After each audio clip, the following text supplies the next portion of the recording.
Je vais parler avec prudence parce que le service juridique est juste dans mon dos, donc je vais essayer de ne pas l'offenser.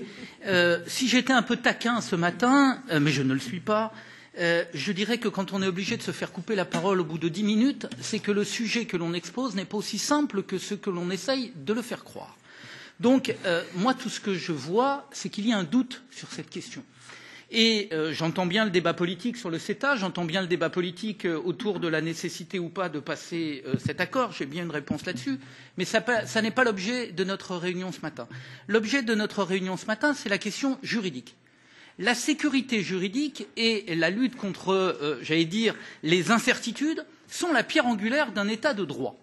Donc, moi, la seule question que j'ai envie de poser aujourd'hui, et que je pose à ce Parlement, et que je ne pose pas au service juridique, parce que là, on est sur une décision de nature politique.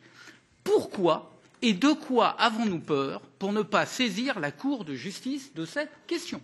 Puisque nous sommes tous d'accord, et toutes les prises de parole le démontrent, pour dire qu'il y a une difficulté juridique. Nous avons une séparation des pouvoirs. Restons sur notre position politique, de savoir si oui ou non le CETA est une bonne chose, et allons à l'essentiel sur la question juridique, saisissons l'organe qui a vocation à décider sur cette question-là, évitons l'insécurité juridique, d'autant plus que les investisseurs ne la demandent pas, donc faisons en sorte que cette question soit tranchée par l'organe qui doit le trancher, saisissons la Cour de justice européenne.